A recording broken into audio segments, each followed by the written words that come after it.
So, Michael, for this week's opening, I thought I'd just read you something from an article that I've seen. Do you want to hear? Do you want to hear this? I Michael? would love to hear it.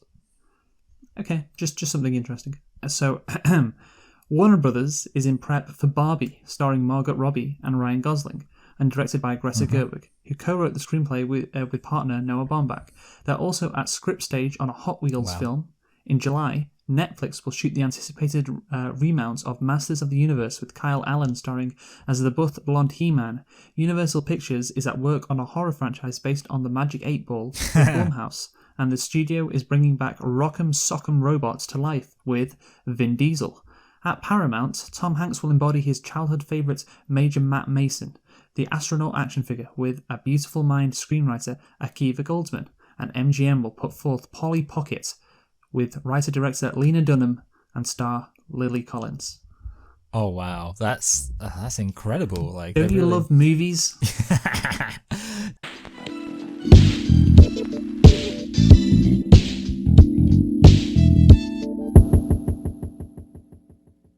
Hello and welcome to Select and Reflect, the movie review podcast where we look at films that have come out in the near and distant past. We give them a couple of watches and evaluate them beyond first impressions. I'm your host Michael, and I'm joined as always by my co-host Luke. And this week we are starting our Oscars celebration in anticipation of course, this year's Oscars, and we're looking at those films which were honoured with being nominated for Best Picture in last year's Academy Awards. And of course, eventually we're going to reach that film which won Best Picture, and we're all excited for that. But first of all, we have to get through the losers, and the first of those losers is this film, The Trial of the Chicago 7. So Luke, why don't you tell us a thing or two about The Trial of the Chicago 7? Sure thing, Michael. So, The Trial of the Chicago 7, it kicks off Oscar season for us on our channel. It's the most wonderful time of the year. Yeah. Why do we say that, Michael? Because we're reviewing the best movies that we probably review all year. Having said that, we are starting this here with something which, I don't know if I would say it's that good, really at all. But you know what? It was nominated for an Oscar. You know, we don't start with the best. Obviously, we build our way up, as you eventually said, to the Best Picture winner of last year's Oscars. Anyway, let's go with The Trial of the Chicago 7. So here we go. Oscar season 2022 gets going. We're up and running. Is a 2020, The Trial of the Chicago 7, a 2020 American historical legal drama written and directed by who, Michael? Who wrote and directed it? One Aaron Sorkin. The very best, Aaron Sorkin. The film follows the Chicago 7. I'm not going to read the rest because I realise it's the plot, but yeah, obviously. You could probably tell that anyway from the title. The movie stars Yahya Abdul Mateen II, Sacha Baron Cohen, Daniel Flatley, Joseph Gordon-Levitt, Kelvin Harrison Jr., Michael Keaton, Frank Langella, John Carroll Lynch, Eddie Redmayne, Noah Robbins, Mark Rylance, Alex Sharp, and Jeremy Strong. So, quite a few famous people in this one. Quite a few famous people. Quite a few famous people. The movie was released on September the 25th, 2020 in the United States. It was, of course, released on Netflix. I remember the day it dropped. That was such a great day. Actually, no. It was released on Netflix, I think, a month later, around the end of October. And why did they do that, Michael? Around October. Oh, of course. To coincide with Halloween. No, not really. To coincide with the American election. Yes, the American presidential election. And of course, there are some hints towards that in the movie, which we'll get onto. But anyway, so the budget, Michael, of The Trial of the Chicago 7. Can you tell me what that would be? Well, okay. I think that I'm kind of realizing I could maybe be a bit tactical now. Here's the thing. Don't get excited. I don't think this is necessarily going to be that successful. But I'm thinking this film, it obviously has a lot of famous people in it. I'm reckoning it could have maybe cost a tiny... Okay, so I'm thinking it cost at least, like, say, 25 million. So I'm thinking if I double that, then I should still be within... So, but I'm thinking I'm going to go a little bit over. I'm going to go for, I think this film cost 55 million. Do you actually think it cost 55 million? No. Okay, what do you actually think it cost? No, well, no, here's the thing, okay, like, at the end of the day, I think this film could have cost, like, based on the... Just tell me what you think this movie cost. It's a very simple question. No, but don't try and be tactical with things. No, but the thing is, like, I have to be tactical because, No, like... you don't have to be tactical. It's a stupid little game. Who cares? Just tell me what you think this movie cost. I mean, well, I don't know. Like, obviously, it had lots of famous actors in it. I don't think it cost much to film it, but like actors' salaries are a big part. So I guess, to be honest, I said I think it cost at least 25 million. I suppose maybe I think if I was, thinking what it's more likely to cost. So I think if it costs less than 25 million, I would be surprised. But I think maybe it costs, say, 40 million. So that's your guess, 40 million. Yeah. Well, there we go, Michael. That's a very good guess. Well done. Because the actual answer is 35 million. Oh, cool. So there. So yeah, that's the thing. Yeah, obviously, now I'm just going to pretend as my excuse that I've been playing tactically this whole time. Well, I mean, if you've been playing tactically, then that doesn't look good for you. No, but the point is that, like, actually, I should have just trusted my instincts. That's the conclusion. Oh, I see. Okay. Right. So it's like this whole time I've been trying to second guess it, but actually, deep down, I always knew the answers, I swear. Like Luke Skywalker in A New Hope with the Force. Exactly. Just trust the Force. But yeah, no, that's the thing. You were saying between 55 and 25, and I'm like, well, if he, he could get close to the actual budget if he just goes in between, which is what I was trying to make you do, because I was like, he could actually guess the right amount, but of course, you were 5 million off, but still a very good guess. So now, Michael, can you tell me how much this made at the box office? So I'll give you some context to help you. Well, yeah, I mean, this is going to be super, super, super low, surely. Yes, but again, I'll try and help you a bit. Okay. So, of course, the movie was released on September 25th in the United States, a limited release, and I believe it was released in a limited fashion because to qualify for the Academy Awards, a movie has to be released in a Los Angeles cinema for a certain amount of time. Like 3 times per day or something, to actually be eligible for Best Picture. So that's why they did it in September. But of course, if it was just released, then or in those theaters, it wouldn't have racked up a lot of money. So there you go. That's my helpful. Yeah. I mean, here's the thing. There was like a film recently, which like made. I think this film made like hardly any money. Like I think the number you're looking at is like very small. You would be correct. Potentially, I'm thinking less than $1 million. I don't know if that's too small. I mean, I know we've had films that have been less than $1 million. No, you're correct. It's less than $1 million. Yeah. So, I mean, it could be like so low. I guess I'll say, I'm thinking the confidence with which you're saying it, I might even still overshoot it. I could undershoot it. I'm going to say it made 200,000. Yes, Michael, well done. Because the box office was 115,000. Oh, good. But, of course, you're not over double.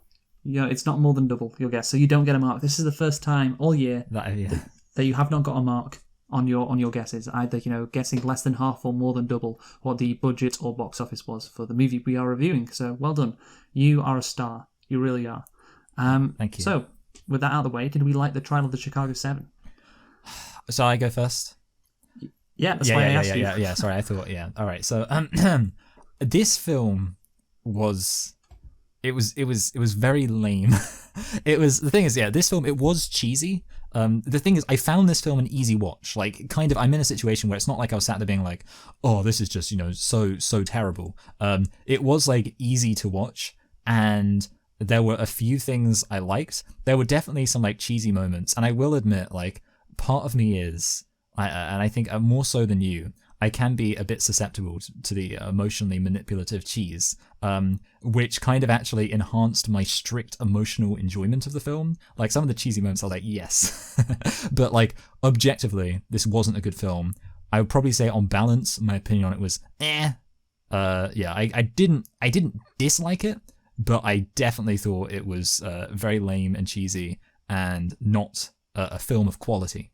Certainly not the best picture. Yeah, so I think I would agree with you. It shouldn't have been nominated for Best Picture. It's not really a film of quality, like you said. And yes, it's very cheesy and all of that stuff, and it has these big dramatic moments that are very, self-righteous, like any Sorkin movie. Yeah. Yeah, but it was competent, but it just had some really... I would, it was an easy watch, like you said, but it did have some moments where it was just like when the chalkboard is, scratched and it makes that awful sound. Yeah. And that's what it felt like listening to those scenes. It was like, oh my God, really? And it was just it was kind of a bit cringe sometimes, definitely. It was just more than cringe. It was wincy. Just, if you let me describe it, offensive. I would appreciate that. I think it was maybe offensive. It was just like, so horrible to see on screen because why those lines are in there, and the history, and who Sorkin is, and it's just like sick, like not in a good way. Like it's just it gets you this sickly feeling. Like, oh god, I can't believe that I just saw that. And yeah, it's those moments don't happen too often, but when they do, they really hurt you. And we'll go into a couple of those moments featuring Abby Hoffman.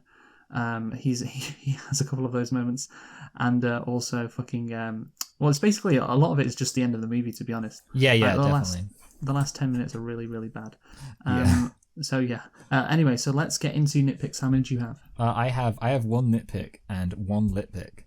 Okay, give me your and they're nitpick. both the most minor. They're literally about the words characters say. I'll give you my lit pick first, actually. Okay, go for it. Bobby Seale says couldn't care less, and I really appreciate that because obviously in America it's customary to say could care less, which, as people have pointed out, doesn't really make sense as an expression. Because obviously, if you could care less, you must care a little bit. And I just liked the fact that he said couldn't care less, and then he even stressed it. It was like it would be impossible for me to care less. And it's like, yes, Americans, that's what the saying should be. You couldn't care less. It's not possible for you to care any less. Not I could care less. Oh my god, would you fucking shut up? Nitpicks, and this one I think will really redeem me. He says, will it? Cows are smarter than I think he is, and I don't think that was a very good joke because cows aren't really known for being stupid, and I think he should have said monkeys because I think that would have worked better. He would have said monkeys are smarter than I think he is. Well, he didn't want to be racist. Yeah, well, that's kind of what I was thinking. I was thinking like there was a black guy who was just in the room, so like maybe he was kind of thinking like, oh, if I well, if you see, I was joking. Monkeys. I was joking there. I wasn't actually serious. Well, I like to imagine that a courageous liberal like this Eddie Redmayne character would be very sensitive towards racism. Okay, yes, he is a courageous liberal. And is there any other kind? Is there any other, way you can be courageous in politics? I don't think so. But yeah, so it's interesting actually because he did kind of become that, or what he is portrayed in this movie, Eddie Redmayne's character. He does become someone like that later on in his life, but not at that time, not in 1969. He wasn't. Anyway, so let's get into this movie, Michael. So how did this movie get made? So Aaron Sorkin stated to Vanity Fair in July 2020 that he first found out about the planned film during a visit to Steven Spielberg's home in 2006, specifying that Spielberg told me he wanted to make a movie about the riots at the 1968 Democratic Convention and the trial that followed. So that's interesting because, of course, in 2006, there was about to be another Democratic primary, because obviously there was a presidential election coming up and whoever won had a good chance of being president, basically, because of the previous George Bush years. And so therefore, I think maybe Spielberg was thinking about that. But interestingly, Sorkin said he had no previous knowledge of these events. I left not knowing what the hell he was talking about. So does that fill you with confidence, Michael? Yeah, that's quite funny, actually. Yeah, great. I mean, the just profound ignorance of people like Sorkin, or just Sorkin himself more specifically. Yeah, he's very involved in his politics to be somebody who doesn't know. Like, he made the TV show The West Wing. Like, you would think if you're doing that, you've got to know a thing or two about American politics. I know, but he's completely fucking bird-brained. I know, yeah. Yeah, he knows about politics post, I would say 1990, when, he was probably born in 65, I'm guessing, just off the top of my head, I'm not sure. He was probably, that's when he would have been old enough to become president. Yeah, that's great. Because you have to be, because constitutionally you can't be president until you're 35. Well, he would have been 25 in 1990. Can I not do? Oh yeah, sorry, I can't do that. So that's not a good look for you. You can't have 65 and 25 together. Yeah, that's so disappointing. Yeah, I know. But yeah, I was wondering what you were going on about then. I was like, no, this is your 10 years off there, pal. But anyway, yeah, that's when he probably first started getting into politics, and he's like, oh yeah, the post-war consensus, or post-Cold War consensus in America, and there's no real differences between the right and the left anymore. That kind of died. And so, yeah, that's how politics is for Sorkin. So he's incredibly incurious about anything that happened beforehand, of course, because the world was already fine in 1990, so everything's done. So we don't need to go back in history because history can never change from that point onwards. But anyway, so basically, again, Spielberg picked Sorkin in 2006 because that was probably at the height of the West Wing sort of fantasy, I guess, among people who are liberal. That was the time when the Republicans had like their worst midterms performance ever in 2006. It was really like the era of the liberal. If there ever was an era of the liberal, it was that period in between like late 2005 and basically until Obama gets elected. That really was that era. But anyway, so and Sorkin, of course, with The West Wing being incredibly popular, was at the forefront of that. So Spielberg wanted him because, it's a politics. Let's get the best political writer ever, Aaron Sorkin. So in July 2020, Vanity Fair also reported that Spielberg had decided to resurrect the trial of the Chicago 7 a year and a half ago. So that would have probably be in October 2018, because October 2018 was when Sorkin was announced as director of the film. So again, Spielberg put this project on hold for a while. So did Sorkin, of course. And, well, why did they go back to it, Michael? Why did they go back to it in October 2018? It's just so, I guess it must have been because of the tension with Theresa May's Brexit deal. I think that must have been, they were really involved in that, invested in that. Yeah, or they were worried about Jeremy Corbyn's and his anti-Semitism. Yeah, and that basically what Abby Hoffman... Yeah, exactly. Yeah, Abby Hoffman, he should have said, my family came to this country to escape Jeremy Corbyn's reign of terror. I don't know how that would work out time-wise, but it's fine. Anyway. I mean, obviously, the real answer, all joking aside, is Donald Trump. Yes, so Donald Trump, of course, was elected. The midterms were coming up in 2018. And yeah, Spielberg was feeling all political again, I guess. I was like, oh, we got to get this Trump guy out. So Aaron Sorkin, produce a movie to come out, in time for the 2020 election, and that should do the trick. And yeah, at his rallies, so this is Sorkin talking, at his rallies, Trump started being nostalgic about the good old days, beating up protesters, and the movie became relevant again. So there you go. It became relevant at that time. No other time in American history. That's true, yeah. Just that time.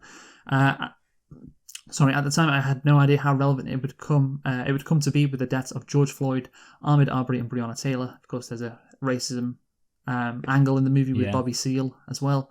And so, was this moment in 1968 similar to the moment in 2018 or 2020 even?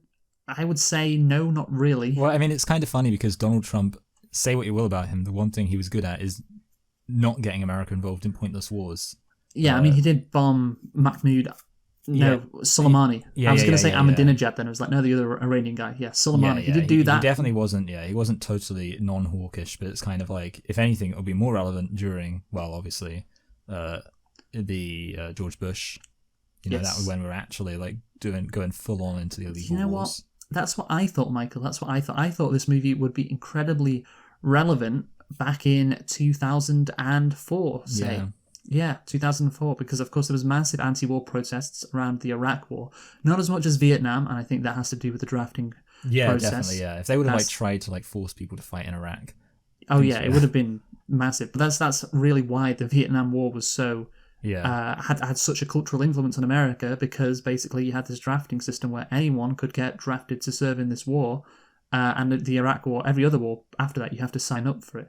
So therefore, it's like, well, if I can just live my life normally, I don't have to care about a war thousands of miles away. In Vietnam, that wasn't an option because you could get drafted, and that was the thing when a lot of basically the draft laws were changed after the Vietnam War to appease, I guess, the American middle class, to make sure their sons didn't have to go off to fight in wars overseas, and therefore the American empire could keep rolling, and Vietnam could be like, okay, we that was a bad run, but we can keep going into wars again and again and again, and we won't ever see the level of backlash that we saw. It's kind of stupid for them to do that in the first place, the draft, if you think about it. Well, the fun fact is, actually, I know this, they didn't actually have to declare war in Vietnam, because the rule was that you had to declare war in order to introduce a draft. But basically, they didn't need to declare war in Vietnam because the draft was actually still in effect from World War II. So they basically never, I found this out because I was watching a video about how America hasn't actually declared war on anyone since World War II. So since World War II, America has never officially declared war on anyone. And one of the things I was saying is in Vietnam, if they wanted to do the draft, they would have had to declare war, but they never actually officially ended the draft from World War II. So classic Americans, the system works. Yeah, no, that is interesting. So yeah, for 20 years, you just kept it going. Okay, that's fun. But that's the thing, I guess that's what the system they were working with. It's like, oh, we've always drafted people, so let's just continue drafting. Well, it's a much better system when it's a good war, or like a war that's people are more likely to accept being drafted when it's not like an evil war. Well, yeah, that too. But if you wanted to, like, Iraq is very similar to Vietnam in a few Yeah. ways. So the best way to operate those wars is not to have the drafting system, Yeah, because then definitely. you keep the American public or the American like middle class on side if their sons aren't forced to go and fight in this war. If they get drafted. Instead, it's left to a lot poorer Americans who don't have any life choices. A Michael Moore's documentary, I think it was Fahrenheit 9/11. I think that was it. He follows some army recruiters, and where do they recruit? Not at the best schools or in the best neighborhoods, at these shitty neighborhoods, where they can pick up people who don't have a lot of life prospects. So there you go. But anyway, so that's basically, Michael, the point is, to get back to it, that 2004 or even 2006, I mean, that's when Spielberg thought of the idea, but any time in that period, that would have been a better time for this, because the Vietnam War can parallel the Iraq War, and of course in 2018 the United States, even though they were still in Iraq and indeed Afghanistan, those wars had they had been scaled down quite a bit compared to the mid 2000s. But anyway, so 2020 though, hey, Trump saying, beat up the protesters, I guess you can make some comparison to that. Yeah, although again, it's really, that's the thing. Trump definitely, if he would create a fascist state, he could. If he would, he could, but I don't think he could, and I don't think he had the appetite to do it. I think that's what a lot of people have said about Trump. It's a lot of work. Yeah. So again, it's just those words, and it's America kind of operates the same. Democrat, Republican president, it's basically the same. Who's ever in charge. But anyway, just Trump just is more explicit about it, which again rattles people who don't really know about how bad America as a state can operate. So when they hear the president saying it, what they actually do out loud, that gets them annoyed. I think maybe that's the reason why people like Sorkin and Spielberg and the rest were so angered by Trump's speeches. But anyway, let's get into the actual plot, Michael. So this is kind of an event movie. Like I said last week with Reservoir Dogs, you have an event, and then throughout the movie, everybody else reacts to the event. A bit different to Reservoir Dogs, of course. But yeah, basically, this has flashbacks, which is the key difference as well in terms of the structure. And I guess since you are in a trial, the flashbacks are more important. It also has flash forwards. With Does it? Abby, well, at least to me, it seemed like Abby's speech, little stand-up routine, was supposed to be retrospective, because he's talking about what happened during the trial. No, I'm pretty sure at one point, I think it was the lawyer, the defense lawyer, says to Abby Hoffman, "Can you stop doing those stand-up things?" Well, I kind of thought it was because he's always done his stand-up things, and he was continuing to do them. Because I swear there's a bit where he literally describes, I could be wrong, and I could just be, but I'm pretty sure that at some point during his stand-up routine, he describes something that was happening during the trial. Okay, maybe. I don't know, yeah, maybe I'm wrong. Either way. I'm just going to say this film has flash forwards. I'm going to choose to believe that. Maybe it does. I wouldn't think so, but maybe you're right. Anyway, it doesn't matter. Basically, this style of movie where you get straight into the trial. That's the thing I noticed. It's we're going straight into the trial.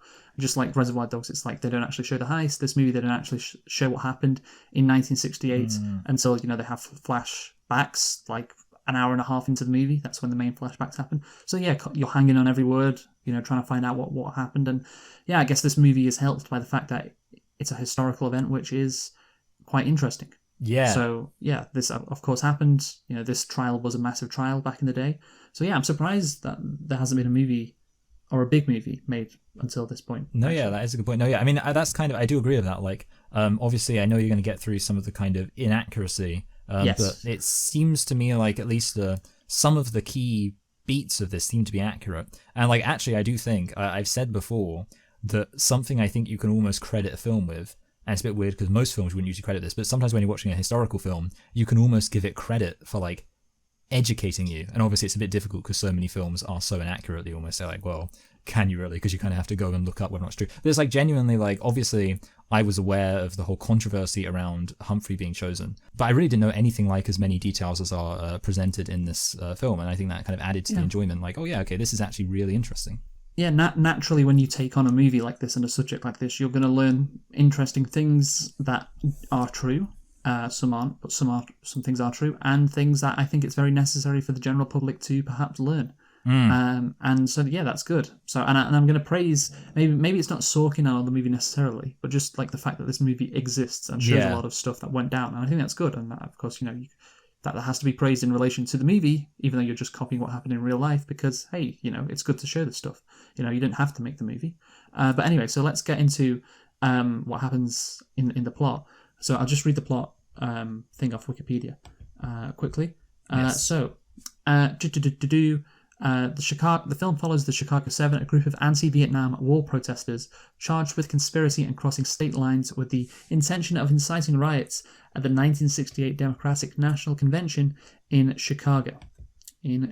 So we start with a good old 60s montage, Michael.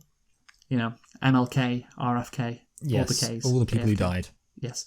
And then, we have the gay cop Rawls from The Wire. He's the new Attorney General, of course. Yeah. And he says we want to prosecute these guys for crossing state lines to incite violence. And that is the fucking same shit they try to pull on Kyle Rittenhouse, isn't it? I know, yeah, that's actually, I was really finding that so funny. I was like, wow. And I was thinking to myself, what if, in the future, somebody makes a film about Kyle Rittenhouse where, it's the exact same film, but, and also, even though it wouldn't be fully historically accurate, they could have a Black Panther member being prosecuted alongside him. just show them as allies. Yeah, or Black Lives Matter. Oh, no, but did you hear, though, that Kyle Rittenhouse has got into NFTs now, so we don't like him anymore because he's a crypto bro. Oh yeah, you always liked him. I remember you said you thought he was innocent, so that must be very disheartening to me. I know, yeah, it was actually really difficult for me to deal with. Anyway, but so this is basically right from the start. This is good because Mitchell basically sets out very clear that's the Attorney General played by Rawls. You know what? I'm going to actually get up the actor's name because I feel like he deserves that. You've never seen The Wire, have you? No, it is. It's on the list of the very long list of classic TV shows that I haven't seen. That's it, John Bowman or Dorman, whatever, Dorman, something like that. Anyway, so basically it states right from the beginning that this movie is going to be about an authoritarian right-wing crackdown on basically the left and protests from the left. And so we do have the bad guys. And Sorkin does frame it early on as something that is not reasonable. This is an attack on the First Amendment. So good job for that. Yeah. But the thing is, it's never a specific critique of the system itself. It's these guys. I mean, I guess he's doing the bare minimum that you kind of have to do with this movie because of how nakedly obvious, evil these Nixon guys were. So you have to portray them. You can't do the movie without it. But it's Rawls wants to do it because he's fuck these protesters. I wanna fuck them over basically. It's one guy's just. Yeah. That's the thing. I did find it funny how it's almost as if all of the issues seem to emanate directly from his evilness. Yes, and of course I called him Rawls again, and of course it's Mitchell, the Attorney General. But anyway, so okay, good setting the framework here. These guys are the bad guys there that Joseph Gordon-Levitt's character Schultz has to work with. So we get into the courtroom again immediately. Like I said, that's what happens, and I think it's good. And like we've said before, Michael, a trial. It's good for people like Aaron Sorkin. Yeah, it's good for the drama too. Yes, because it's good for the drama, but also dialogue can have consequences, of course. Yes. It inherently creates conflict, and that conflict is people talking at each other, trying to do better than each other, trying to do the epic debate smackdown. Bro. Yeah, the epic debate smackdown, as you say, one up each other, and so therefore it's the absolute perfect place for Sorkin. Yeah, he should just do legal dramas. But yeah, I mean, wasn't one of his first films A Few Good Men? Yeah, A Few Good Men, which is of course a good legal drama, and it has that great line, of course. Well, of course, ironically, Aaron Sorkin, I don't think, can actually handle the truth. Okay. You can't handle the truth, which of course is a classic line which people still reference today. Yeah, I'd like to see Aaron Sorkin be out there I want people to know the truth. Trump is the reason why American politics is bad, and then someone's going you can't handle the truth. American politics are bad because of systems. It's no. Yeah, because of money, and how the fucking stupid the founding fathers were. But anyway, so there's a lot of back and forth, basically, Michael. In courtroom dramas, you can own people with smart, witty dialogue, and the dialogue, of course, is impactful and means something. Unlike, say, The West Wing. I mean, who cares if someone owns someone on a cable news show? Which sometimes happen on The West Wing. Or he did a whole fucking show about a cable news show. Yeah. What was it called? The Newsroom? The Newsroom. which again More like the snooze room. has no consequences, does it? Because yeah, who watches the news? Well, yeah, it's like, oh, these people are like fucking Jeff Daniels is owning people on the newsroom, and therefore, oh, what happens from that? Literally nothing, no consequences at all, because history continues exactly the same. They don't affect anything in any way. So therefore, that's not good, is it? If you're Sorkin, it's like, oh, well, you kind of proved your own futility, but if you stick him in a courtroom legal drama, then hey, you're good to go. Basically, this is Sorkin actually at his best. In terms of dialogue and doing what he loves best as well. So, Michael, shall we get into one of the good things about this movie? Yes. Which is exposing the American justice system. Because this movie kind of does it. It does do it to a degree that is not insignificant, but it doesn't go as far as it could, and probably as far as it should. But anyway, Of course, let's start off with Judge Hoffman. He removes a juror. Let's save Judge Hoffman for a bit, but basically he removes a juror who he suspects sympathizes with the defendants due to reported threats from the Black Panther Party, and charges the defendants and their attorneys with multiple counts of contempt of court. Now that stuff is really interesting. The dirty tactics employed by the Nixon Justice Department, and it's why again I'm glad this movie exists. A good choice to make a movie about the corruption of the states in general. That's always a good idea, although it is specifically framed it's specifically down to Nixon and the Attorney General Mitchell and all of these guys really, which is as far as it goes. Again, it could go further, but it doesn't. And of course it exposes Judge Hoffman as well. Just like it's good when judges are exposed, Michael, because I know you think he's innocent, but you saw those clips from the judge and Kyle. Yeah, he was. I mean, what I'm realizing is there seems to be a general thing of old cranky judges looking crazy in these high-profile cases. Yeah, that's why O.J. Simpson got off, because he had an Asian judge. And that was a win for progressives, of course. When O.J. Simpson got off, a win against white supremacy. Yeah. Now, but yeah. Obviously, what was the Kyle Rittenhouse judge saying? You can't call the people who we shot victims. Yeah, I mean, also the other thing about the funny thing about that judge is that that Trump walkout song. Is it a Bruce Springsteen song?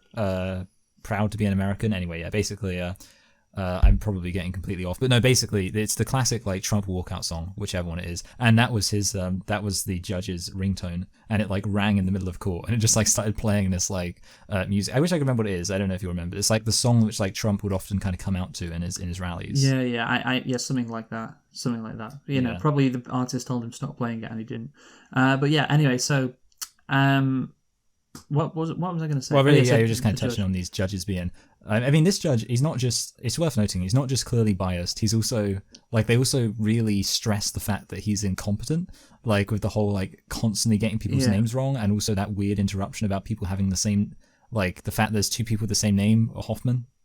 Hoffman, which did happen, of course, in the trial, and that was funny.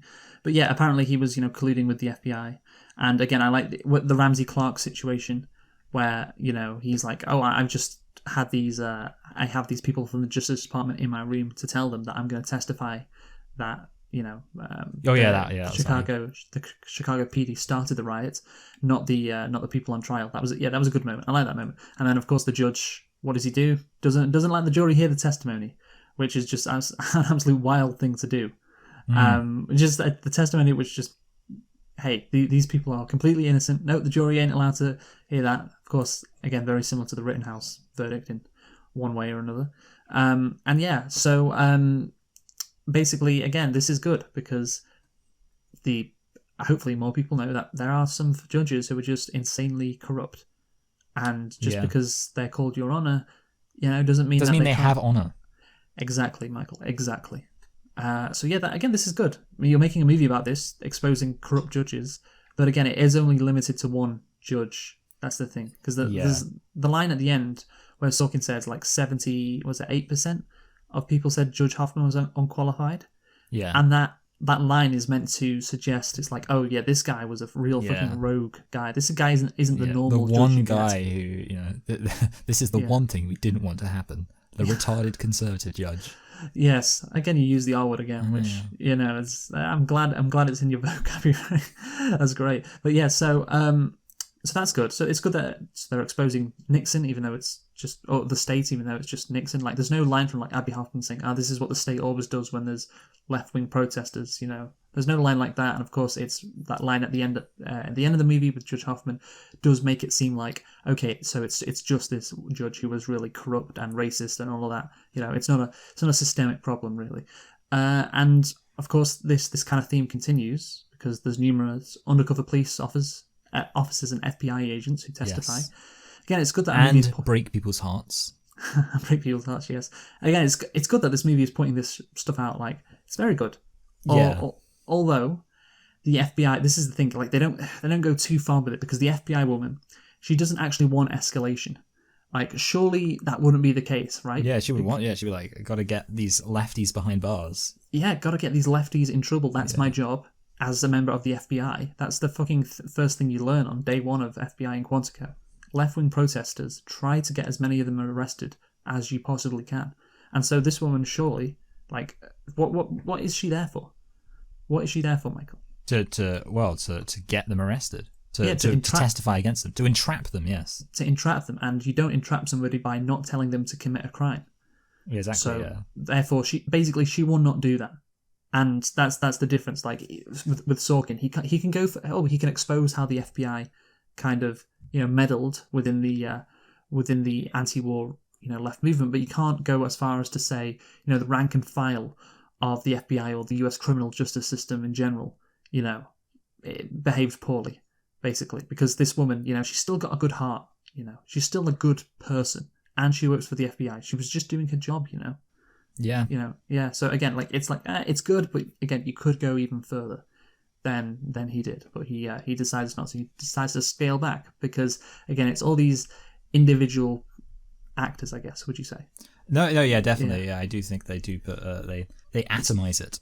It's not the system in general, and of course, Abby and others led a protest to the police station where Hayden was detained, but turned around upon seeing the police blockade outside. When trying to return to the park, the police take control of the hill with orders to disperse the crowd, leading to a riot between police and protesters. And again, it's good. It's good to see like how vicious the police are.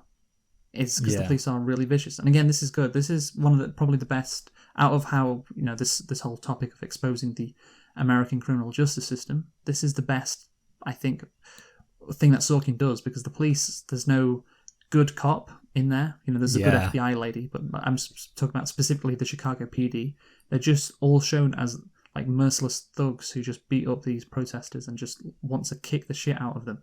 And obviously they take off their name badges and stuff, to assault them in front of that bar. Yeah, so that's I think that's really good. Yeah, that's take really off their body cams, except they didn't have those then. But, yeah, that's like they're still doing it. I guess that's maybe the Sorkin was most comfortable in doing that because of the fact that there's been so many news stories in the past few years. Now that people have, mobile phones, they can record the cops and then the body cam things, and then, the body cam has malfunctioned. And even sometimes when the body cam doesn't malfunction, again, I don't know why cops would do that, just not take the body cam off before they shoot someone, but maybe they think they're going to get away with it. And sometimes they do. So they're very smart, very intuitive cops. To be fair, sometimes they do get away with it, but sometimes they don't. Yeah. So I don't know why you just wouldn't take it off. Yeah, that's true. Yeah, that's the thing. It's sorry, I broke it, some shit like that. But anyway, maybe that's why Sorkin feels more comfortable, because it's like, this is something that is known in America now, especially as he says, in the wake of Breonna Taylor, and George Floyd, all of that shit. Yeah. I think that's it. I mean, I guess also it's kind of like an aspect of like, if you believe the American justice system works on some level, which obviously this film wants to try and conclude that it does, you could say like, well, you can bring like the police to justice. You could be like, well, the police are kind of the enforcers of the law, but if like you can show or at least insinuate that the systems themselves can work, then you could be like, the police are bad, but that's why we need justice. Yes. The police can, I guess, be separated from the system and law itself, because, like you said, they're just the enforcers, really, of the system, not intrinsically part of the system itself. Yes, I get what you're saying. So maybe that's what Sorkin subconsciously, or he just thinks that. But anyway, and he's more comfortable given America's recent history concerning police violence. I think obviously on the American criminal justice system, like I said, or portraying it as bad, he could go further, Sorkin, in a lot of areas. Some I'm pretty happy with how far he goes, like the police bit, but not so much like the FBI lady. Again, it's just like you just fucking bolt at that one, didn't you, Sorkin? Maybe it's because Trump criticized the FBI so much, like he loved to do, and Sorkin's like, I can't portray they must be good. Yeah, exactly. Yeah, but anyway, so that's how that bit about critiquing the American criminal justice system, that is great, and that is compared to what follows.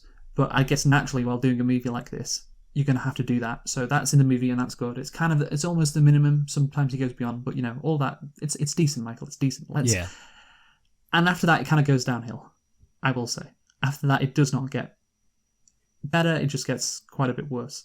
So I want to talk about the seriousness of the trial, and this comes under historical accuracy. Yeah. Because apparently the people involved in the trial knew it was going to be a stitch-up, the Chicago 7. The whole movie has a very serious tone to it, when in reality people were making a mockery of the trial because of how obvious it was that this was a show trial and the verdict had already been decided. And there would be, basically everyone knew there would be an appeal afterwards, and they'd win the appeal because of how ridiculous the trial was. And apparently there was so much like stupid shit going on in the courtroom. And yeah, it's just like, that's the thing, it's portrayed incredibly seriously throughout the movie. And yeah, it's like, it wasn't really like that, because they were like, oh, this is a fucking joke, whatever, we'll play along, but we'll get this overturned on appeal. And that's what they absolutely did. So yeah, hey, maybe the criminal justice system does work. No, yeah, I mean, well, yeah, exactly, yeah, there must have been. I mean, obviously, to be fair, like, there is, and I guess this is kind of a fun place to mention it, there is, like, a lot of banter from the old, particularly Abby, I think I'm remembering his name correctly. Sometimes I just forget there's a guy called Abby, and he's a man, so I was like, is he really called Abby? Yeah, anyway, like, obviously, and I should mention this now, because it's appropriate, this film, it has a lot of banter, a lot of quips. I think that's the word popularized by But the thing Marvel. is, it had even more in real life. Yeah, that's crazy. Yeah, I will say, I don't know about so this isn't necessarily like an accuracy thing. It's more like a filmmaking thing. I kind of just sat completely stone-faced through all of the quips, which obviously, like, I do think within that context, there's a kind of awkward energy to this film. Like, if I were to imagine watching this film with other people, I kind of feel like it would just be a little bit awkward when they're like doing so many little jokes, and it's like, yeah, it's accurate, but it's almost like, I feel like in terms of the actual filmmaking, it just comes across as a bit like awkward and almost like kind of like ADD at some points, where it's just like yeah. So yeah, I don't know. Yeah, I mean, obviously, if it's accurate, I guess they needed to, and I think it works. They needed to have these jokes in there, but it kind of just like felt like, in a way, it was like the film trying to be funny, which was just I don't know. Yeah, I don't know if there was necessarily a way around it, because it's like, well, if yeah, I mean, were quipping it in the thing. I'm fine with them trying to be funny. Because the trial was pretty funny. I didn't think there was anything cringeworthy, particularly about the dialogue, in terms of like the banter and the quipping. Nothing that I was like, oh, for fuck's sake. I mean, because Abby Hoffman, he's a funny guy, and of course he's portrayed by Sacha Baron Cohen, who is also a funny guy. He's a funny guy, so yeah, it works. And even like Tom Hayden, for instance, who was like set up as like this nerd who like always dressed properly. He was razzing them. Yeah, he was. He was like, all of them were just making jokes and stuff. And it wasn't a serious trial, which is why I think that, what would be good to a good director, not Sorkin, because it has to be very serious. What would be good, Michael, is if guess which director I'm thinking. Would be a good director. So like a kind of are you going to say Adam McKay? Yeah. Yes.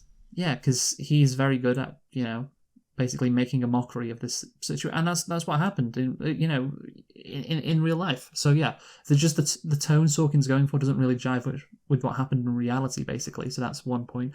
Another point basically is, well, what happened with Hayden. Remember when they had this big scene in the movie when Hayden was like, "Oh yeah, when I said blood will be spilled, I didn't say our blood will be spilled." Yeah.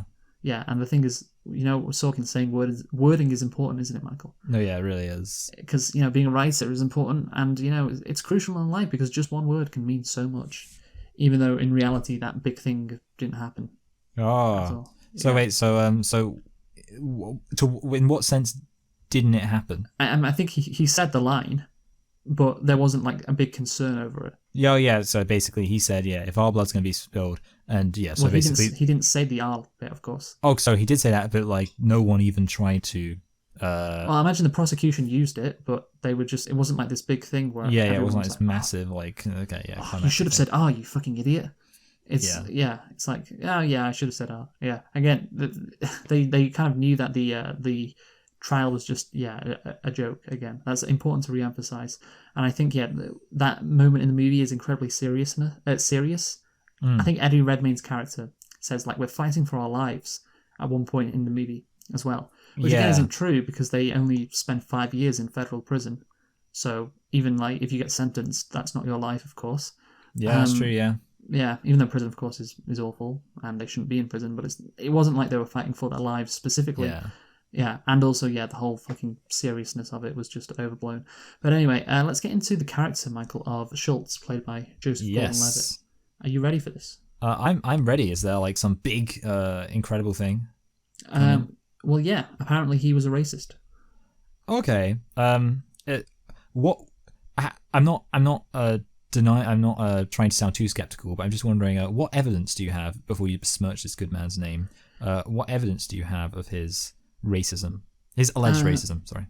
Yeah, I think, I just read it. You know what, I'll try and get it up again, but apparently he was racist. Yeah, and, I was kind of like wondering, like, was he, what, just how racist was he? Was he like, crossing the street when he sees a black guy kind of racist? Or was he like, that's how racist he was in Chicago. That's what he did. That was really difficult for him. He had to cross the fucking street. Maybe he was the guy who got killed while fucking jaywalking.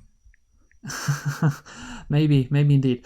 Anyway, so basically, it is one of the worst aspects of the movie. The fact that this Joseph Gordon-Levitt character is portrayed as sympathetic. Oh, okay. See, this is interesting because I want to say, like, as somebody who didn't know anything about it, my instinct was to be like, oh, I find it interesting when lawyers. Like, one of the things I find interesting about courtroom dramas is situations where lawyers are put in like a situation where there's like a conflict between what they're doing and what they believe. And like, I was like, again, not knowing anything about it, I was like, okay, narratively, this idea of like Joseph Gordon-Levitt, he is in this situation because it's his job, but he is aware that it's wrong. The same way, for example, obviously, like defense lawyers, for example, have to defend all sorts of horrible people.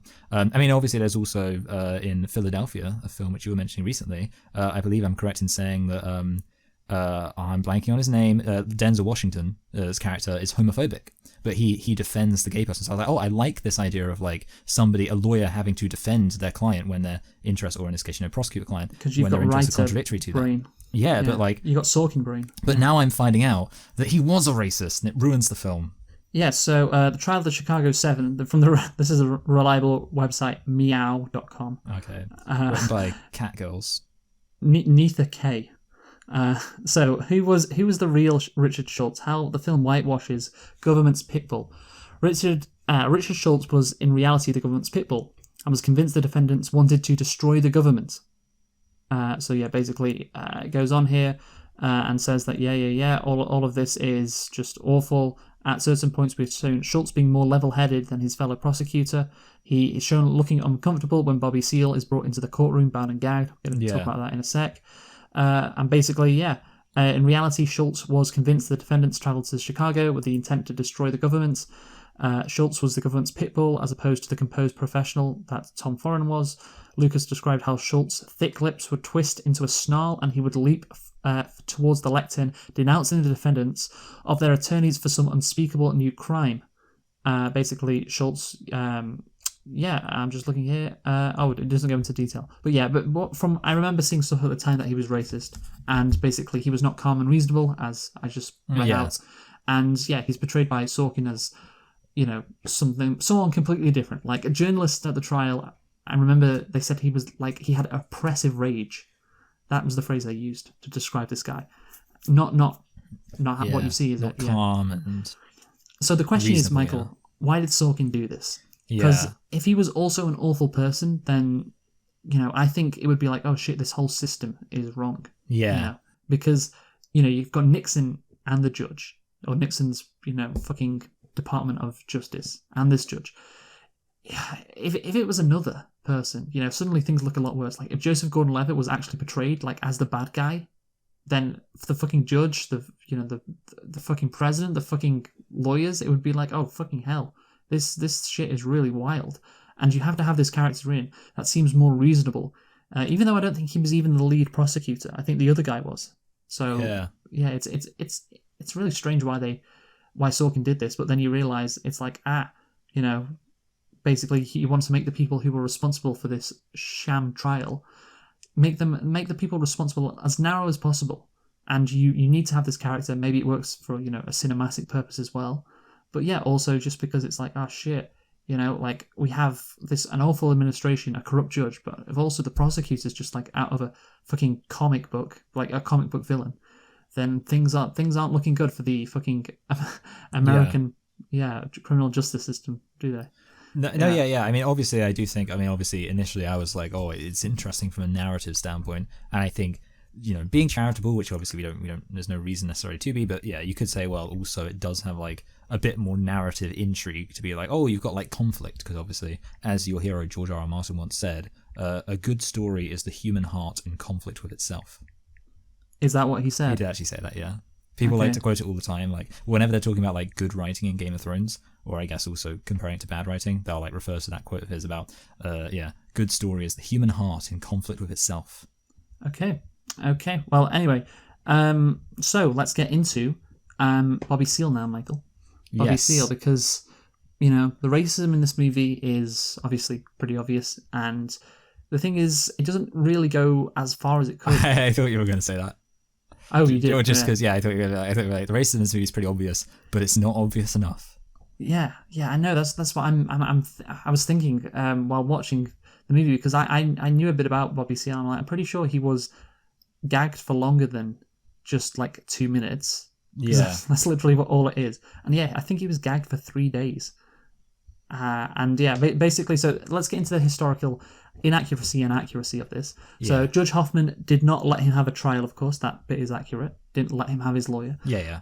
Nathan Robinson of Current Affairs writes, Sorkin takes creative liberties with history that end up distorting it, including how Bobby Seale, the Black Panther defendant, who was bound and gagged in the courtroom, managed to repeatedly wriggle out of his restraints the government put on him. The film portrays the government as effective in silencing him. So that's an interesting point. Nettles of the Chicago Reader gave the film 3 stars and observed that it also shows Fred Hampton, chairman of the Illinois chapter of the Black Panther Party. I'm sure that's the last we'll see of Fred Hampton. Supporting Seale until police killed him in his home, in his bed, on December the 4th, 1969. Noting the on-screen timeline of these events, however, are different. The film shows Seale being gagged the day after Hampton was killed, when he was actually gagged on October the 29th. And then on November the 6th, he was ungagged. So yeah, that really undercuts the, I guess, Bobby Seale, basically, his anger, because he's only allowed to be mad because his friend has died. That's what Sorkin wrote, really. He can be this mad because his friend died. He can't get that angry otherwise, basically, because otherwise he'd look too unsympathetic, really, wouldn't he? So, well, yeah. I mean, again, also, I feel like I'm just here always going playing the drama card. But obviously, I mean, it is more dramatic. But yeah, I do agree that like this idea of the. But it did happen in real life, though. No, yeah. I agree with this idea of like needing a kind of, I guess, excuse, kind of, for him to be angry within the narrative does undercut the fact that he can just be angry anyway. Yeah, exactly. And that's the thing. It's narratively better if he has a reason. But that's the thing. He already does have a reason. That's the point. He already has a very good reason to be that angry. And if you're just distorting history for that, then that ain't great. And apparently, Hoffman kept on not allowing like the pre-trial lawyers for Seale to represent him, or something like that. I remember seeing. So again, basically, it was even worse than what was portrayed in the movie. And again, you just wonder why Sorkin didn't go that far. Yeah, I mean, I guess maybe with the whole pre-trial thing, it could be because it would be a bit kind of technical. Like it's kind of like, I mean, I guess like they'd have to be like, oh, and also because I would assume it's probably true that there was like all sorts going on. So I don't know why. Like I don't know why I'm defending him, Luke. But basically, you could say like that this is slightly more. It's just like it's a bit more streamlined. It's just like basically they just stick to that his lawyer's sick, but he wants to, so therefore he should be able to wait until his lawyer's able to represent him, and he isn't allowed to have his lawyer represent him, rather than having like all this like other stuff that was also kind of used to screw him over. I guess you could say just adding all that other stuff, it's like just makes the film a little less streamlined. But I agree with you that like they should, it's worth noting that he was screwed over way more than that, and maybe they could have made that work in the narrative. Yeah, and added it. Yeah. No. I agree. But anyway, so now, Michael, we're going to talk about politics. What? Because because this movie is a bit about politics. So let's first talk about Abbie Hoffman and his partner, who's of course Michael called Ruben. Ruby? Yeah. Ruben. Yeah, Jerry Rubin. Yeah. And obviously, I think they're funny. I mean, they've got good chemistry. Yeah, I like them together. Yeah, I like the guy is like I can't really do his. He literally talks like I think he talks like somebody in Dumb and Dumber, which is funny because you've already mentioned Jeff Daniels. Yeah, earlier. So let's move on to the politics now, Michael. Let's move on to that because this movie does contain some of them. Some of the politics are contained. So yes, the key starting point, I think, from my point of view, for talking about politics in the movie, is when Hayden says to Abbie Hoffman, people will think when people think about progressive politics, they'll think about you, Abbie Hoffman, and that's paraphrasing, but basically they'll think about, Abbie Hoffman, this like loser who gets high all the time, who's not like wearing fucking clothes, who's just a general delinquent. That's what they'll think about progressive politics for the next 50 years. And that's what Sorkin thinks about the radical left. That's what he does, or the left wing in general. Anyone to the left of Joe Biden, they're like basically Abbie Hoffman, essentially. He said the exact same thing in the Newsroom TV show, interestingly. Yeah. He is such a hack. Like, that line was basically copied from the Newsroom when he talked about Abbie Hoffman. And he has this grudge against Abbie Hoffman, basically. That is pretty clear, because what Sorkin does in this movie is he projects himself onto the Hayden character, played, of course, by Eddie Redmayne. And that argument that Redmayne and Sacha Baron Cohen, Hoffman and Hayden have, is basically Sorkin arguing with anyone to the left of Joe Biden, like a Bernie Sanders supporter. And Sorkin's projecting himself into this argument, because he says, of course, Hayden says, hey, we'll lose elections. That's basically Sorkin's whole argument, as why you should always vote for the Democrats and pick the reasonable option, guys. As if, again, I was like, would Hayden in real life actually care about losing elections? And Sorkin definitely thinks that they should care about it, and that's why he inserts himself into this argument. And yeah, like I said, he is basically Hayden, and he thinks guys on his side are like Hayden, like the reasonable, pragmatic people. And anyone to the left of Biden, that they're Abbie Hoffman. They just don't care about winning elections. And, of course, Michael, history backs that up, doesn't it? If only, say, John Kerry in 2004 would have been less like Abbie Hoffman, and the Democrats would have won. Oh yeah, it's not like they keep on running these god-awful candidates that Sorkin would like, or people like Sorkin like, and they keep on losing time after time. But there is someone convenient to blame, though, when that does happen. It's always like people like Abbie Hoffman. It's their fault for just not getting behind them. People remember, like, can I just say this? Abbie Hoffman is the reason Trump won. Yeah, literally. Yeah. That's what I thought. Yeah, people were sat there like, I love Hillary Clinton so much. She's so fantastic. Hillary Clinton is just an absolute queen. This is what all the miners in West Virginia were thinking. They're like, but I just remember that Abbie Hoffman guy. That guy from 20 years ago. And I'm just so angry. Sorry, I don't know why I said 20. I meant to say 60 years ago. I'm just so angry. And then they had to vote for Donald Trump. Yeah. That's the thing. To be fair, what Sorkin, I don't think that's completely accurate in terms of what Sorkin's thinking, because Sorkin's like... You think like people like Abbie Hoffman? Well, Sorkin's thinking Hillary Clinton is like Hayden, and Bernie Sanders is like Hoffman, in that kind of dynamic. Yeah, so basically Hoffman's an archetype. Yeah, so that's the thing, Hoffman's an archetype, and basically what, in this situation, Sorkin's like, with the voting, he says, we should vote because voting in elections is, is the most important thing and everything. Yeah. Everything else is secondary. Yeah, everything else is secondary. And yeah, basically, if the reason why somebody like Hillary Clinton didn't win in 2016 is because the people like Hoffman didn't care enough about voting and winning elections. So instead, Donald Trump became president. And basically, it's, purity politics. And then look what you got. You got Donald Trump when you could have had Hillary Clinton. And again, in Sorkin's mind, there's just a humongous difference between those two. And I will say that there is a fair bit of difference, but not that massive a difference. And yeah, I guess, the whole argument that Sorkin makes via Hayden is, you only get to change things if you win elections. And of course, they're right, Michael. Sorkin or Hayden in that scene are right, because, the Democrats have a trifecta right now. And things are changing all over the place, aren't they? Yeah, that's so... Yeah, actually, you know what? That's actually really funny. I didn't really think about that. The fact that, like...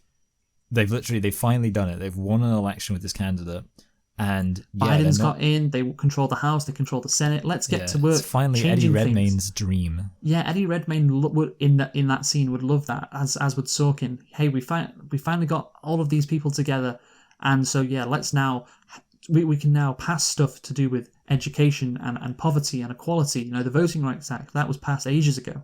You know, the fucking Build Back Better thing that was not watered down from 3.5 trillion and then thrown in the bin. That was passed ages ago.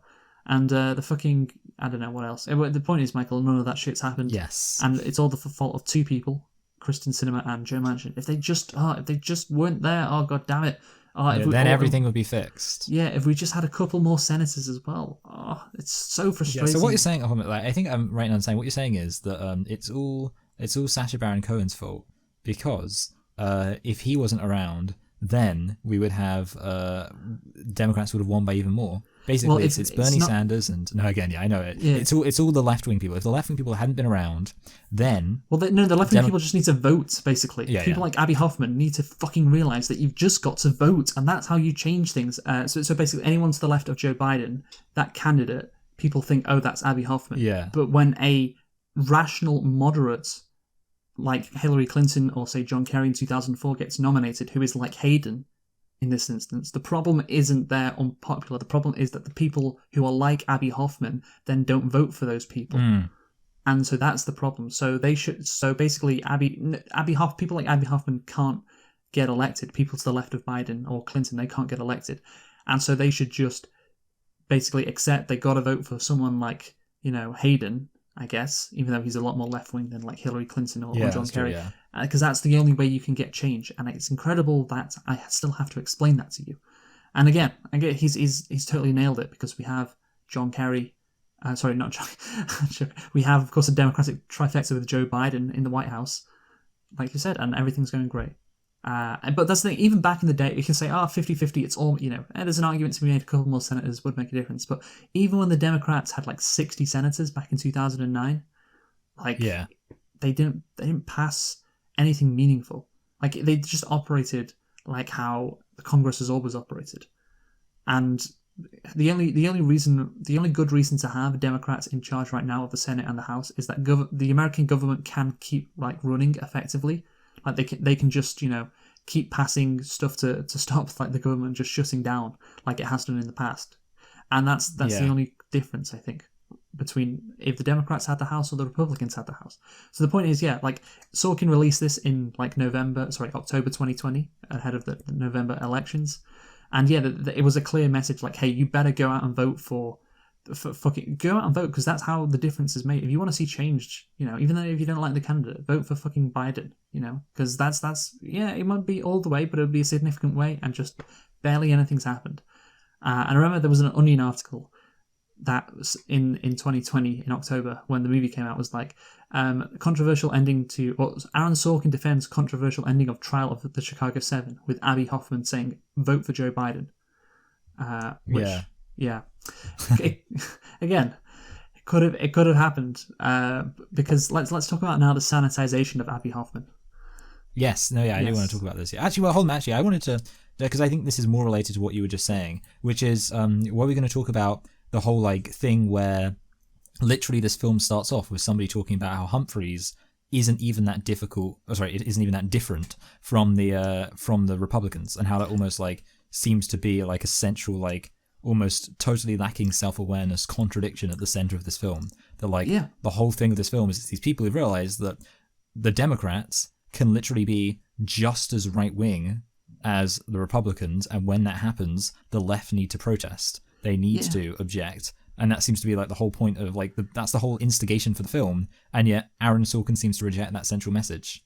Yeah, that's the thing. He's like, he doesn't like the right-wing authoritarian government of Nixon, so he's happy to show these guys as like the heroes against them. But then also, like, if you actually would he actually have opposed the Vietnam War, Sorkin, if he was alive back then? Would he? Because that's the thing. You seem to think yes, he would have, because it was killing American troops. Yeah, and that's something that he hates, which we'll get onto. But it's like, it is this contradiction because like Humphrey would have Eddie Redmayne's character voted for Humphrey and wanted people to vote for Humphrey? Because Sorkin would have wanted him and everyone else to do so at the time because, hey, it's better than Nixon. Again, like, Humphrey is like very... both of them continued the Vietnam War. Both of them would have continued the Vietnam War. Would have history been that much different if Humphrey had been president compared to Nixon? Like, would history have been that much different if... I don't fucking know. If John Kerry had beaten George Bush in 2004. The Iraq War was still going to continue. Kerry said that very clearly, you know? And, like, I guess, you know, there are some small differences probably between, like, Obama and McCain and, like, Trump and Clinton. Like, there are enough differences, but not that significant a difference. And that's the whole point. And again, it is very contradictory for him to be like, oh yeah, a central message of this movie is, yeah, you got to go out and vote. Because, of course, talking about the go out and sanitization... vote for Humphrey. Yeah, the sanitization of Abbie Hoffman, we're on this topic. He literally says, we peacefully overthrow government every 4 years. Yes. Like, voting is a quiet revolution. Like, he's pro-voting Abbie Hoffman, so therefore Sorkin is like, oh yeah, that's what we should do. We should go out and vote. Even though, like you said, it's very clear in this instant why they were protesting at the DNC is because fucking Humphrey wasn't going to stop the Vietnam War. So, yes. How do you make sense of that? Yeah, it's like, it literally, yeah, I found that just so funny because, like, when I was watching it, literally the first time I was watching it, and they had that line, like, oh, Humphrey, like, they literally basically said, like, Humphrey's just as right-wing as Nixon, and I, like, kind of did a double take because I knew this was made by Sorkin, and I was just there like, wait, so he's on board with this criticism that there are lots of people in the Democratic establishment who are just as bad as the Republicans, but then I was like watching the rest of the film, I was like, okay, wait, no, it seems like that's just a massive contradiction in, like, the worldview of this film. Yeah, I know, it is a massive contradiction, and I don't get it. I really don't get it, because, yeah, it's like he talks a lot about the Vietnam War, I guess. Oh, of course, this movie does talk a lot about the Vietnam War, but yeah, like, of course, the Democratic National Convention is mentioned specifically, because you have to mention it. But there's not really that heavy focus on Humphrey itself and why they were protesting the Democrats. Yeah, it's like, it's just so weird, yeah. Yeah, but the thing is, like, they're not protesting the evil, big, mean Republican president in this film. They're protesting the Democratic establishment. Yeah, they're protesting exactly. So yeah, it's just it's a contradiction, and of course that line from Hoffman outlines the contradiction, because why would Hoffman, who's fucking protesting the Democrats, why would he say that? Like, he didn't say that in real life, and in the context of the movie, he wouldn't say that either. So it's just, yeah, it doesn't make any sense at all. And yeah, more than him just lying and it just being, like, wrong in general, it just doesn't make sense. So yeah, I will say that that's bad. But also, what else is bad is when Hoffman says, the institutions of our government are wonderful things. Yes. Just staffed by horrible people. Yeah, I noted that. Abbie Hoffman did not think, like, again, completely historically inaccurate. He was a fucking radical revolutionary. He didn't think the institutions of America were something to be protected and upheld. He's just putting words in his mouth. And that's the thing, like, before you characterized him as, like, this, you know, revolutionary who didn't really care about elections. And then in the final scene, he's like, no, he's become a full-on lib. Like, I don't get what you're doing. It doesn't make sense in the context of the movie we've seen. And of course, he didn't say that in real life. Yeah, it is. I mean, that's kind of the funny thing, because obviously he said, like, sanitization. If anything, it's just like he just becomes kind of a little bit incoherent as a character. It's almost like he's kind of. I mean, I guess maybe, like, he does just get totally convinced by Eddie Redmayne's perfect, you know, Hayden's perfect speech, because it's like he's pretty much, you know, one way up until that speech, and then it's like afterwards just like, American institutions are great, democracies, you know, works fine. I guess because it's the final, it's the big moment of the movie when one of them finally gets put on the stand. So you need, like, a big moment, and so Sorkin is, I guess, because maybe Abbie Hoffman was the only one who actually took the stand in real life. Yeah. So maybe that's what all Sorkin had to play. So it's like, right, I got to make Hoffman a lib. And just, like, totally, like, oh yeah, vote for Joe Biden in 2020, as the Onion article said. Like, that kind of person. Even though beforehand he was used not to be that person, to make a point about how people like Hoffman were irrational. But now you've changed him up and you've changed his character, not just in the movie, but how he was in real life, to make this big point about, no, it's the institutions are good, but it's people like you, or not people like the prosecutor, people like Nixon who make things bad. Again, just bad filmmaking, incoherence, and just not true, and just again from my point of view, just wrong. as we've seen throughout the movie, like Sorkin doesn't go all the way in condemning these bad institutions. Some of them aren't as bad as they could be, but the fucking police, pretty bad. Pretty bad. Maybe Sorkin's like we said before, you could separate the police from the system because they're just enforcers. But I mean, fucking hell, there's a lot of bad people, man. It's a really for a multitude of reasons, it's just a really bad ending. Actually, no, because that's not the end, is it, Michael? No. We need to, the ending. Well, the ending is, and I think we have to say this. Literally, the ending's one of those. I assume you are familiar with the meme, and then everyone clapped. Yes. That's the ending of this film. Yeah. So, of course, at the end of the trial, Hayden is given a chance to make a case for a lenient sentence. However, over Judge Hoffman's objections, Hayden uses his closing remarks to name the 4,752 soldiers who were killed in Vietnam since the trial began. The act prompts many in the court to stand and cheer, including Schultz. Yeah. So I'm guessing the Schultz cheering thing is that whole like he reads out the names. Is that accurate? It's half accurate. Okay. Because here's the thing. This is what's really interesting about that moment. He made a list of every US soldier who died in Vietnam. Or Rennie Davis did, of course, Hayden's friend. So, and then Hayden reads it out. So Rennie Davis did make this list of every US soldier. But he also made a list of every Vietnamese soldier who died. Oh. Sorkin cannot handle that the Vietnamese would be put on the same level as US troops. He cannot handle it.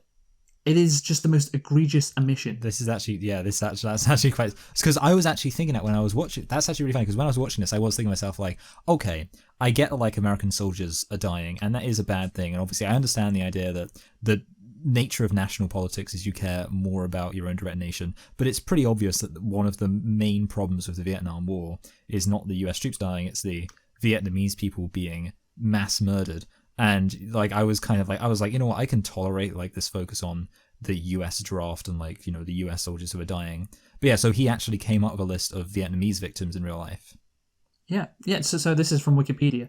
Jeremy Kagan said, the ending, while this works as effective narrative cinema, it was David Dillinger who read the names. Okay, so it wasn't even Hayden who read the names, it was Dillinger. That's okay. Yeah.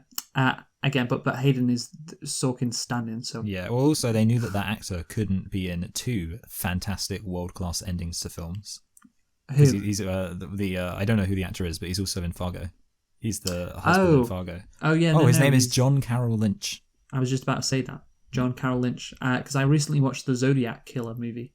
Oh, yeah, the one by David Finch. Yeah, and he is the Zodiac Killer, even though it's ambiguous. But basically, I think the movie wants to convince you he was. And that's the thing; he can play like these really sweet guys, and these really like he was great in that movie as the supposed Zodiac Killer. But anyway, so yeah, it was David Dellinger who read the names as shown in my film. So Kagan, he must have written another movie. He was the director of the film Conspiracy: The Trial of the Chicago 8. Oh, that's interesting. So I guess they missed out Bobby Seale from the title of this one. Which I was kind of thinking it's because one of the focuses of this film is that it's illegitimate to charge Bobby Seale alongside them because he didn't know them at all. Yeah, I was kind of thinking that, he doesn't get tried with them. I think Chicago 7 is more accurate because he doesn't actually get tried with them. And but anyway, I guess he does start the trial. So yeah, maybe I don't know. You can go 8 or 7 basically. Anyway, David Dillinger, who read the names as shown in my film. It was also earlier in the trial, and Dillinger read the names of the Vietnamese as well as the Americans who have died. Mm. And he just completely omits that from the movie. Yeah, he can't, because that's the thing. These guys in this movie were like revolutionaries. They were probably anti-war. Like they fucking Rennie Davis, whatever. He flew to Vietnam. He flew to Vietnam because he was, like fucking Jane Fonda did. I think he actually did. He marry Jane Fonda? I think he may have married Jane Fonda. Oh, what an alpha. Yeah. But that's the thing. Like, it was anti. Like, because Sorkin, he can't get past the fact that anyone would think that the US troops would be on the level of like these Vietnamese troops, and therefore, like, it's baffling. Like, it has to be on some level racist. It does. It has to be. Yeah, that's it the only just thing you seems can so say. unnecessary. I mean, again, like, because here's the thing, okay, so obviously I mentioned the streamlining thing before, but I don't think that works here because, like, clearly the whole point is it's not supposed to be streamlined. He's literally reading out 5,000 names, so it's like, why? Yeah, it makes no sense that he wouldn't be like, and yeah, so the only explanation is just that he's Aaron Sorkin's like, who cares about Vietnamese people? Yeah, exactly. Who the fuck cares? And as an extension for that, he's not really anti-war. That's why I asked, would Sorkin be against the Vietnam War? Yeah. And would he say, oh, in 1968, well, you should just vote for Humphrey, even though he's going to continue to, invade, Vietnam, just because, he's the slightly less evil option compared to Nixon. He probably would. And he probably wouldn't be anti-war, even though he's making a movie and these guys are the heroes and they're being persecuted by the government for being anti-war, which is the contradiction that we've talked about. But that's the thing. He's not anti-war. He's just anti-American troops dying. Yeah. That's it. And as long American troops dying for bad reasons. Well, no, to be fair, because as long as it's a good war, then that's fine. Yeah, that's what I was thinking. Yeah, like that's it. Yeah, like, but also I was thinking maybe he's not pro-war. Maybe he thinks that we should have sent the champion debate squad to face the Viet Cong to explain to them how, like, he should have had if he could have, he would have made the film where it would have been Abby Hoffman being there, like going to the Vietnamese and being like, the systems aren't bad, guys. The system of imperialism isn't bad. It's just that, the people, the French people who ran Vietnam and were the imperialists, and now the Americans who have come in, it's just bad people. We don't need to worry about overthrowing the system with this Ho Chi Minh guy. Just ignore him. He can't even debate, probably. Yeah, no, probably. God damn it. I'm just thinking about Sorkin just being in the 60s, because I think this is the key thing. Like, he knows because of history that the Vietnam War led to nothing, and all these people died for nothing. So he can be like, oh yeah, all these American soldiers died for nothing, and he can be comfortable making these people heroes in his movie who opposed the Vietnam War. But at the time, of course, he didn't know that the Vietnam War would lead. I mean, it was kind of obvious, but I don't know how much the American public at large knew how shit Vietnam was as a situation. But maybe Sorkin, if he was alive in 68, he'd be like, no, we can win this war, so we could just keep going. And the difference is that these people on trial, they didn't care if America could win the war or not, like whether it would be worth it. They just wanted, people to stop dying. Yeah. And they didn't want war to happen in the first place. So yeah, that is the difference between Sorkin and these people. And again, he's just like, I don't know, it's just too dumb to realize that. I remember a line from him where he was like, American troops were greeted with cheers when they invaded other countries until Trump came along. Then America got a bad reputation. Yeah, that's so funny. I mean, it's also a bit weird because, like, again, have American troops invaded any other countries since Trump? Like, obviously, there has been military action, but I'm not sure. No, I don't think so. I mean, I don't know. They could be. I'm not sure, but yeah. Anyway, yeah, so basically Sorkin, he loves the troops, he can't get enough of them, but he's not actually against the war itself. He's just against the troops dying for pointless reasons. But the fact that he only knows it's pointless because, the Vietnam War has been and gone. At the time, he would not think it's pointless. And that's what separates him from the people he's portraying in this movie, because those people are definitely like, no, it doesn't matter if we win or lose, these people should be just brought back home, because war and just killing people, or just the imperial aggression of the United States is just morally bankrupt, and you should just not do that. So yeah, and that's the key difference. And I don't think he maybe understands that difference, or maybe he does, but just made this movie anyway because he wanted to get people to vote for Joe Biden in 2020. And that's how the movie ends, because of course the whole world is watching. That's what is chanted at the end of the movie, at the very end, Michael. So there you go. The whole world is watching. So this is what happens when fascists take over. So make sure you vote for Joe Biden, and hopefully fascism will stop in America. And it's a beautiful message. Yeah, and again, again, it feels like we're kind of in Dankpol, like the amount of times we've talked about the lack of difference between Biden and Trump and the failure of the Democrats. But truly, it's been astounding how all the Bernie people who complained about Biden from early 2020 have just been proved, right. And I mean, obviously, they'd rather Bernie win the presidency, and I don't think they'd rather have Biden just be as shit as he has been. But the fact is he has. So at least, you can crow about that. So yeah, Sorkin, you got what you wanted. Biden was elected. People rejected Trump's fascism. But the Justice Department still is as aggressive as it ever has been. You don't really hear a lot of stories about that, but they have. I can't remember them off the top of my head. And yeah, basically the border police are still as aggressive as they have been too, and Biden is continuing to build a wall just like Trump did, because there's maybe not that much difference between the Democrats and the Republicans. Yeah, it's not. Yeah. It's not a thing. Yeah. Sorry. So, do you have anything to say on that, Michael? No, I mean, yeah, like basically that's kind of it. I mean, I pretty much agree with everything, and obviously already touched on that. Yeah, I mean, there's the whole central contradiction. Literally, part of this film is that the Democrats can be rubbish. Like that's the whole reason they did the march in the first place. And yeah, obviously, when you actually look at what the Democrats have done since then, this idea of like that, it's kind of. I guess the issue is that this film kind of wants to fit a story about people who were rebelling against the system itself into a narrative about two sides within the system. Mm-hmm. And that doesn't work. Yeah, no, I don't think it does work now. But anyway, conclude, Michael. You go first. Yeah, all right. So basically, this film is well, I started off saying it was like kind of lame and cheesy, and kind of saying there was obviously stuff I didn't like and stuff as well as in the politics. But yeah, definitely. I mean, the positives are that, like, one, like the actual kind of historical stuff, in terms of like what it tells you, I think like the broad beats of the events are kind of accurate. And it is kind of cool to see like this actual information, to be aware of this, and like I guess actually for people who kind of have very rose-tinted glasses about America and don't even know about this stuff, maybe it's a quite useful film that this exists. The characterization is generally fun. I'm kind of talking about like the characterization from like a plot perspective, like how interesting the characters are. And I do think some of the kind of emotional moments work well. Some of the emotional moments are incredibly cringy and like cheesy, but that sort of works with me. Obviously, the big issue at the center of this film is the politics. I didn't find, like, the thing about the politics is kind of like the fact that it's a little bit contradictory. I don't know if that makes it better or worse, because on one hand it seems like less competent, but on the other hand it means that like the film doesn't really start to feel full on Aaron Sorkin-y until the end. Overall, I would say, yeah, in terms of the film itself, it was competent.